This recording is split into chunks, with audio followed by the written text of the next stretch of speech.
పటాలబడబడిన పటాలములో శతాధిపతి అయిన కొర్నేలియను భక్తిపరుడు ఒకడు కైసరయలో ఉండెను. ఇక్కడ గమనించితే ప్రేమైనటువంటి దేవుని బిడ్డలారా, ఒక వ్యక్తి, ఒక కుటుంబాన్ని మనం ఇక్కడ చూడగలుగుతూ ఉన్నాం. ఎక్కడ ఏ ప్రాంతంలో ఉన్నటువంటి వ్యక్తి అయినా కైసరయ అయినటువంటి పట్టణంలో ఒక గొప్ప ఉద్యోగంలో ఉన్నటువంటి శతాధిపతి, అంటే 100 మంది సైనికుల మీద ఈయన పెద్దగా ఉన్నట్టుగా మనం చూస్తూ ఉన్నాం. వాస్తవంగా ఉద్యోగస్తులకి తీరకుండదు, ఉంటుందా అమ్మా? ఎందుకంటే ఉదయం లేచిన దగ్గర నుంచి కూడా వాళ్ళు డ్యూటీకి వెళ్ళాలా, గవర్నమెంట్ వారు వారికి ఇచ్చినటువంటి డ్యూటీని చేసి ఇంటికి రావాలి. కానీ ఇక్కడ శతాధిపతి అయినటువంటి యొక్క కొర్నేలి, ఆయన కింద 100 మంది ఉద్యోగస్తులు ఉన్నప్పటికీ కూడా తన యొక్క జీవితంలో దేవుని తన యొక్క గ్రంథంలో ఆయన గురించి రాస్తూ ఉన్నాడు. నిజంగా గొప్ప విషయం.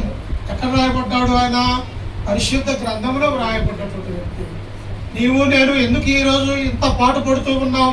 ఎందుకు క్రైస్తవులుగా దేవుని నమ్ముకున్నటువంటి ఆయన కుమారులుగా కుమార్తెలుగా ఎందుకు మనము ఆయన యొక్క సన్నిధానంలో గడుపుతూ ఉన్నాము అంటే ఈ జీవ గ్రంథంలో రాయబడటానికి మనం ఈ రీతిగా ఉంటూ ఉన్నాం. అయితే ఆయన ఏం చేస్తూ ఉన్నాడట చూడండి, ఏమంటూ ఉన్నాడు అక్కడ. శతాధిపతి అయిన కొర్నేలి అని భక్తిపరుడు కైసరయలో ఉండెను. అతడు తన ఇంటి వారందరితో కూడా దేవుని యందు భయభక్తులు గలవాడై ఉండి ప్రజలకు బహు ధర్మము చేయుచు ఎల్లప్పుడూ దేవునికి ప్రార్థన చేయవాడు. ఇక్కడ 3 విషయాలు పరిశుద్ధాత్మ మనకు తెలియజేస్తూ ఉన్నాడు. మొట్టమొదటిగా కొర్నేలి ఎవరని అక్కడ వ్రాయబడి ఉన్నది?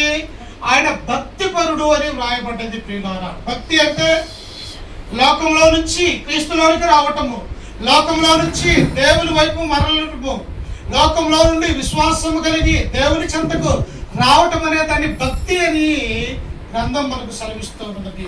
అందుకని ఇక్కడ ఏమంటూ ఉన్నాడు? ఈ కొర్నేలైనటువంటి యొక్క వ్యక్తి దేవుడంటే భయము, భక్తి, విశ్వాసం కలిగినటువంటి వాటిగా మనం చూస్తూ ఉన్నాం. నిజంగా ఆయన ఉన్నటువంటి హోదా సామాన్యమైనటువంటిది కాదు.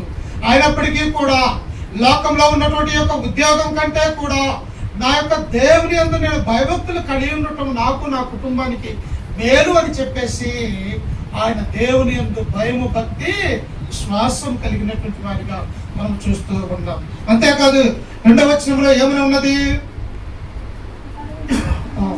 అతడు తన ఇంటి వారందరితో కూడా దేవుని యందు భయభక్తులు గలవాడై ఉండి. ఆయన ఒక్కడే కాదమ్మా, కొన్నేళ్ళ యొక్క భార్య, కొన్నేళ్ళకున్నటువంటి కుమారులు కావచ్చు, కొన్నేళ్ళకున్న కుమార్తెలు కావచ్చు, అందరూ కూడా దేవుడు అంటే ఎలా ఉన్నారట? భయభక్తులు కలిగినటువంటి వారిగా ఉన్నారు. ఈ లోకంలో ఏమున్నది? పాపం అనేది ఉన్నది. ప్రియులారా, ఈ లోకంలో సాతాను వాడు అనేవాడు ఉన్నాడు. వాడు ఎవరిని ఎలాగో పాపంలోనికి నెట్టివేయాలని వాడు ఎల్లప్పుడూ ఎదురు చూసేవాడిగా ఉంటూ ఉన్నారు. ఈనాడు భక్తిగా జీవించాలి అంటే బహు కష్టతరమైన ఉన్నది మానవుని యొక్క జీవితం. ఎందుకో తెలుసా? అనేక విషయాలలో మనము మన యొక్క చూపు, మన యొక్క మాటలు, మనం నడిచే విధానము ఈనాడు అన్నీ కూడా పాపానికి సాదృశ్యంగా ఉంటున్నట్టుగా మనం చూస్తూ ఉన్నాం. కానీ కొన్నేళ్ళు ఎలా ఉన్నాడో తెలుసా? వేరెవరు ఎలా ఉన్నప్పటికీ కూడా నేను, నా కుటుంబము దేవుడంటే భయము, భక్తి, విశ్వాసము కలిగి ఉండాలి అని ఆయన తీర్మానం చేసుకున్నటువంటి వాడిగా మనం చూస్తూ ఉన్నాం. నిజంగా మన యొక్క జీవితాలలో ఏదో ఒక రోజు పనులు ఉంటాయి, పనికి వెళ్తే ఒక 500 వస్తాయి. కానీ మనం ఏం నిర్ణయించుకోవాలో తెలుసా?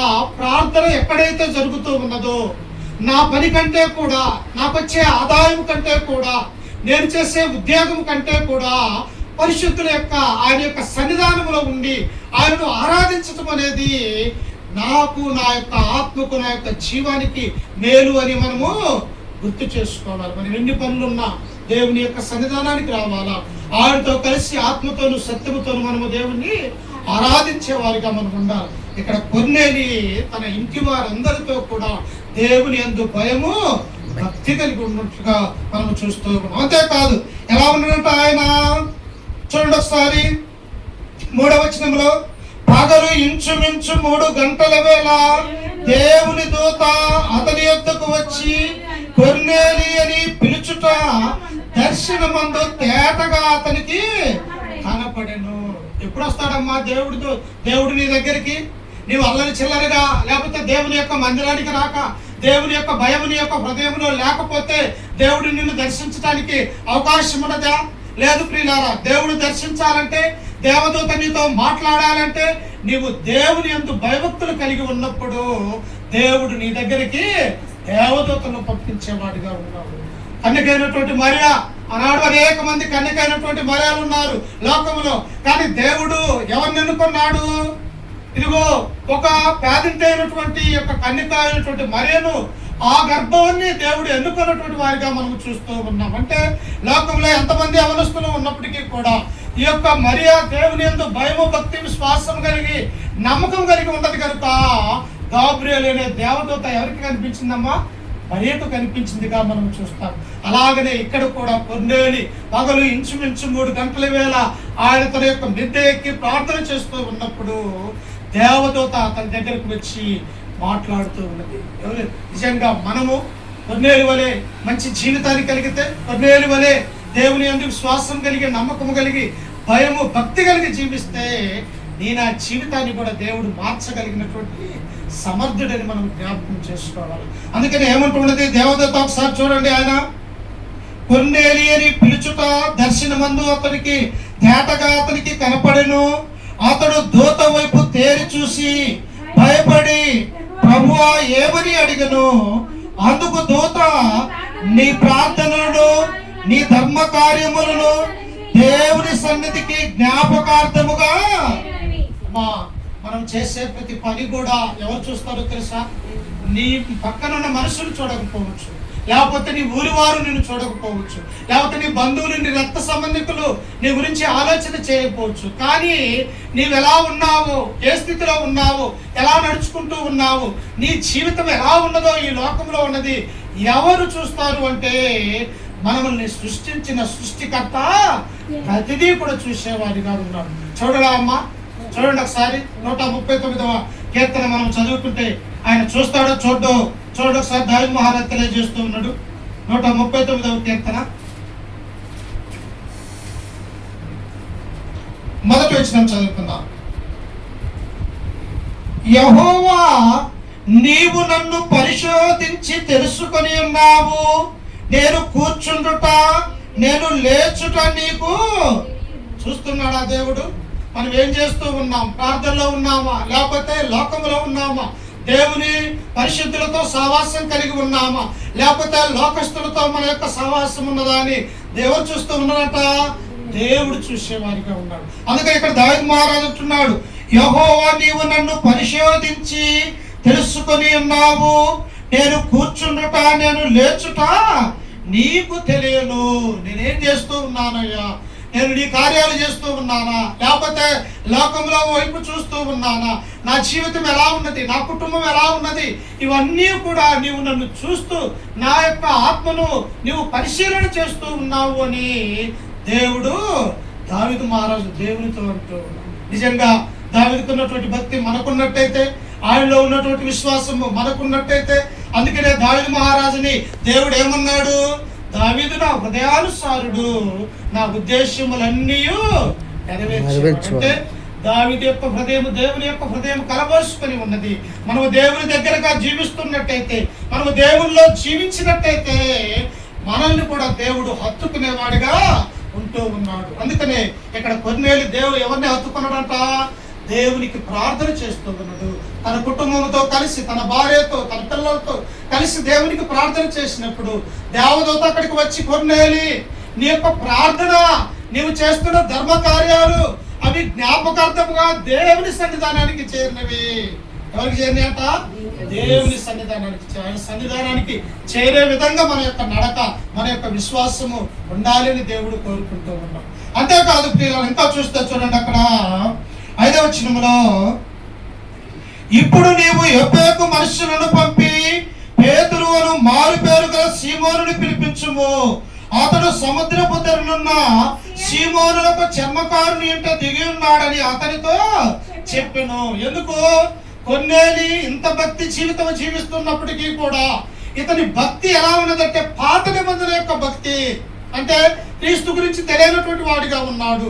మోసే ధర్మశాస్త్రం ఇచ్చినటువంటి ఆ భక్తి జీవితాన్ని కలిగి ఉంటూ ఉన్నాడు. ఇప్పుడు ఇతనికి ఏం అవసరమై ఉన్నది? క్రొత్త నిబంధన రక్షణ అవసరమై ఉన్నది ప్రియులారా. ఆ రక్షణ ఎలా వస్తుంది? ఎవరైతే క్రీస్తు నందు వస్తారో, ఆయన యొక్క మాటలు వింటారో, విన్నట్టు తర్వాత విశ్వసిస్తారో, విశ్వసించిన తర్వాత మారు మనసు పొందుతారో, ఎవరైతే పాప క్షమాపణ నిమిత్తము బాప్తిస్మము పొంది సంఘములో చేర్చబడతారో, అది క్రొత్త నిబంధన యొక్క చట్టంలో ఉన్నటువంటి రక్షణ, దేవుని సంకల్పం అని మనం జ్ఞాపకం చేసుకోవాలా. అందుకని ఇప్పుడు ఆ దేవదూత ఏమంటూ ఉన్నది? ఇదిగో యొప్పే పట్టణములో చర్మకారుడైనటువంటి సీమోను ఇంట పేతురు అనే వ్యక్తి ఉన్నాడు. నీవు అతన్ని పిలిపించుకొని నీవు దేవుని యొక్క మాటలు వినమని ఆ దూత కొర్నేలికి తెలియజేసింది. ఈనాడు ఎవరి మాటలు వినాలా? మనము సేవకుడి మాట వినాలన్నాం. సేవకుడు చెప్పే బోధ వినాలి. ఎందుకంటే ఈనాడు దేవదూతలు రావు మన దగ్గరికి. ఎవరు? ఆయన తరపున ప్రతినిధులుగా దేవుని యొక్క సేవకులే ఈ గ్రంథంలో నుంచి దేవుని యొక్క మాటలు ప్రచురిస్తూ ఉంటారు. కనుక ఆ మాటలు విన్నప్పుడు నీ హృదయంలో దేవుడు విశ్వాసం అనేది ఆయన చూపిస్తూ ఉన్నాడు. అప్పుడు పేతురుని పిలిచినప్పుడు ఆయన ఏం చేస్తూ ఉన్నాడు చూడండి. అక్కడ 7వ వచనంలో, అతనితో మాట్లాడిన దూత వెళ్ళిన పిమ్మట అతడు తన ఇంటి పనివారిలో ఇద్దరిని తన యొద్ద ఎల్లప్పుడూ కనిపెట్టుకొని ఇండు వారిలో భక్తిపరుడు రాను వారిని పిలిచి వారికి సంగతులన్నీ వివరించి వారిని యొప్పేకు పంపెను. ఇక్కడ ఏం చేస్తూ ఉన్నాడు తెలుసా? దేవునికి ప్రార్థన చేస్తూ ఉన్నాడు. దేవునికి ధర్మకార్యాలు, ప్రజలకు బహుధర్మ కార్యాలు చేస్తూ ఉన్నాడు. ఆయన ప్రార్థన విని దేవుడు ఏం చేశాడు? దేవదూతను పంపించాడు. ఈ కుటుంబాన్ని రక్షణలోనికి నడిపించడానికి దేవుడు ఏం చేశాడంటే అపోస్తలుడైనటువంటి పేతురు తన ఇంటికి పిలుచుకోమని చెప్పాడు. ఆ తర్వాత ఈ కొర్నేలు ఏం చేశాడంటే తన పనివారైనటువంటి నమ్మకస్తుల్ని ఆ యొప్పే పట్టణానికి పేతురు దగ్గరికి పంపించి ఉన్నాడు. నిజంగా సేవకుడి యొక్క మాటలు, బైబిల్లో ఉన్నటువంటి మాటలు మనం విన్నట్టయితే నీ జీవితం బాగుపడుతుంది, నీవు ఆశీర్వదించబడతావు, నీ భర్త ఆశీర్వదించబడతాడు, నీ కుటుంబము ఆశీర్వదించబడుతుంది, నీ భార్య ఆశీర్వదించబడుతుంది. అందుకనే కొర్నేలు యొక్క జీవితము ఎలా ఉన్నది అంటే దేవుడంటే భయము, భక్తి, విశ్వాసం కలిగిన కుటుంబంగా ఉన్నట్టుగా మనం చూస్తాం. ఆయన్ని పిలిపించినప్పుడు ఏం జరిగిందో చూడండి ఒకసారి. అదే అపోస్తుల కార్యములు 10వ అధ్యాయము 23వ వచనాన్ని చదువుకుందాం. 23. మరునాడు అతడు లేచి వారితో కూడా బయలుదేరును. యొప్పే వారైన కొందరు సహోదరులు వారితో కూడా వెళ్ళిరి. మరునాడు వారు కైసరయలో ప్రవేశించిరి. అప్పుడు కొర్నేలి తన బంధువులను, ముఖ్య స్నేహితులను పిలిపించి వారి కొరకు కనిపెట్టుకొని ఏం చేయాలంట? కనిపెట్టుకొని ఉండాలి. సేవకుడు ఏ వాక్యం చెబుతాడు? ఈరోజు నా హృదయానికి తాకే వాక్యం అది. ఆ వాక్యం ద్వారా నన్ను నేను శుద్ధి చేసుకోవటానికి అవకాశం ఉన్నదా? ఆ వాక్యం ద్వారా నేను మనస్సు మార్చుకోవాలన్నా అని నీకు ఎప్పుడు కలుగుతుందంటే నువ్వు దేవుని మందిరములో కనిపెట్టుకొని ఉన్నప్పుడు అది జరుగుతూ ఉంటుంది ప్రియులారా. అందుకని ఇక్కడ ఎవరు కనిపెట్టుకొని ఉన్నారంట పేతురు కొరకు? కొర్నేలి యొక్క బంధువులు పిలుచుకున్నాడు, తన యొక్క స్నేహితులు పిలుచుకున్నాడు. ఇదిగో మన యొక్క ఇంటిలోనికి అపోస్తులైనటువంటి పేతురు మన ఇంటిలోనికి రాబోతూ ఉన్నాడు. ఆయన బోధించే ఆ వాక్యాన్ని మనం వినాలా అని చెప్పేసి తన ఒక్క కుటుంబమే కాదమ్మా, పక్కనున్న కుటుంబాలన్నిటిని కూడా పిలిపించుకొని అక్కడికి తీసుకొని వచ్చినట్టుగా మనం చూస్తూ ఉన్నాం. అంటే ఏం చేయాలా? మన ఒక్కరిమే కాదు మందిరానికి వెళ్ళేది, ఇరుగు పొరుగు వారికి చెప్పాలమ్మా, మందిరానికి వస్తే నువ్వు బాగుపడతావు, మందిరానికి వస్తే నీ పద్ధతులు మారిపోతాయి, మందిరానికి వస్తే నీ జీవం దేవుళ్ళలో ఉంటుంది అని మనం ఇతరులకు కూడా మనం ఏం చెప్పాలా? చెప్పేవారిగా ఉండాలా. ప్రభు ఏమన్నాడు?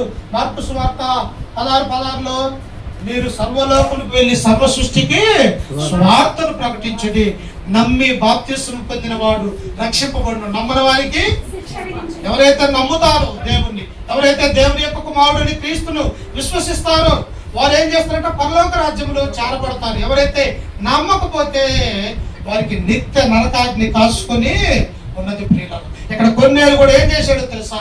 పేతురు కొరకు, ఆయన మాటల కొరకు తన బంధువుల్ని, స్నేహితుల్ని, రక్త సంబంధికుల్ని అందరినీ తన ఇంటిలోనికి పిలిపించుకొని ఆయన కొరకు కనిపెట్టుకుని ఉన్నారు. మనం కూడా ఎలా ఉండాలంట? దేవుడు చేసే కార్యాల కొరకు కనిపెట్టుకుని ఉండాలి. దేవుని యొక్క మాటలు వినటానికి మనం ఆసక్తి చూపించే వారిగా మనం ఉండాలి. కొన్నిసార్లు బోధకుడు వాక్యం చెబుతూ ఉన్నప్పుడు నిద్రపోయే వారిగా ఉన్నారు కొన్నిసార్లు, లేకపోతే అటు ఇటు తిరిగే వారిగా ఉన్నారు కొన్నిసార్లు, మరి మాట్లాడే వారిగా ఉంటూ ఉన్నారు. ఇది దేవుని యొక్క మందిరము, ఇక్కడ దేవుడు ఉన్నాడని మనం విశ్వసించాలా. ఎందుకంటే ఆయన ఉన్నాడు కదా, ఎక్కడైతే 2-3 కూడి నా నామమున ప్రార్థన చేస్తారో నేను అక్కడ. మనం 2 కావచ్చు, 3 కావచ్చు, 10 మందే కావచ్చు, దేవుడు ఇక్కడ ఉన్నాడని మనము విశ్వాసం ఉంచే వారిగా మనం ఉండాలి. అప్పుడు చూడండి పేతురు ఏం చేస్తూ ఉన్నాడు. 25వ వచనము, పేతురు లోపలికి రాగా కొర్నేలు అతనిని ఎదుర్కొని అతని పాదముల మీద పడి నమస్కారము చేసెను. ఈయన ఎవరు? పేతురు చేపలు పట్టేవాడు. ఈయన ఎవరు? కొర్నేలి 100 మంది సైనికుల మీద పెద్ద అయినటువంటి శతాధిపతి. ఈయన ఒక గొప్ప ఉద్యోగంలో ఉన్నటువంటి ఆయన ఒక చేపలు పట్టే జాలనిగా ఉండి ప్రభు వెంబడి తిరిగిన ఆయన రాగానే ఏం చేశాడంట? ఆయన పాదముల మీద పడ్డాడు. ఎందుకో తెలుసా? స్వార్థికుల యొక్క పాదాలు ఎంతో రమ్యమైనవి. ఎందుకంటే వారు దేవుని యొక్క వాక్యాన్ని తీసుకొని మీ దగ్గరికి వస్తూ ఉంటారు. దేవుని యొక్క మాటలు సత్యమైనటువంటి మాటలు మీకు బోధించే వారిగా ఉన్నారు. కాబట్టి స్వార్థికుల్ని అలా చూడాలని కూడా దేవుని యొక్క గ్రంథం సెలవిస్తూ ఉన్నది. ఎప్పుడైతే ఆయన పాదముల మీద పడ్డాడో చూడండి 26వ వచనంలో, అందుకు పేతురు నీవు లేచి నిలువుము, నేను కూడా నరుడునే అని చెప్పి అతనిని లేవనెత్తి అతనితో మాట్లాడుచు లోపలికి వచ్చి అనేకులు కూడి ఉండుట. ఏం చేస్తున్నట? సేవకుడి కొరకు అందరూ ఒక్కసారి కూడుకుంటూ ఉన్నారు. అందరూ ఆయన యొక్క మాటలు వినటానికి వారి విశ్వాసం కలిగి కొర్నేలు యొక్క ఇంటిలో ఉంటూ ఉన్నట్టుగా మనం చూస్తూ ఉన్నాం.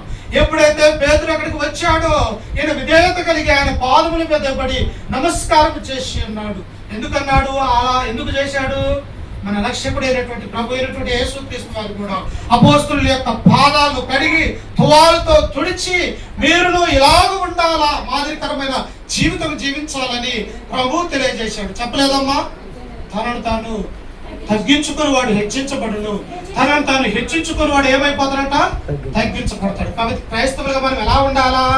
తగ్గింపు స్వభావం కలిగి ఉండాలి. కాబట్టి కొన్నేరు కుటుంబం ఎలాగైతే దేవుడంటే భయము, భక్తి, విశ్వాసం కలిగి నమ్మకం కలిగి ఆయన యొక్క మాటలు వినటానికి అందరూ కూడుకొని ఉంటూ ఉన్నారు, అలాగనే కూడా మనము కూడా ఎలా ఉండాలంట? కొన్నేళ్ళు ఒక మాదిరిమైనటువంటి జీవితాన్ని మనం ఇక్కడ చూస్తూ ఉన్నాం. అందుకనే చూడండి, ఎప్పుడైతే ఆయన యొక్క వాక్యము మరి బోధించి ఉన్నాడో ఆ బోధకు దేవుడు ఏం చేశాడో చూడండి. అక్కడనే అదే 10వ అధ్యాయము 43వ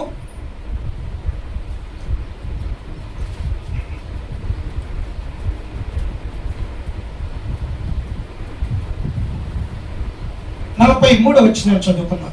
43 ఆయన యందు విశ్వాసం ఉంచు వాడెవడు వాడు ఆయన నామ మూలముగా పాప క్షమాపణ పొందునని ప్రవక్తలందరూ ఆయనను గురించి సాక్ష్యం ఇచ్చుచున్నారు.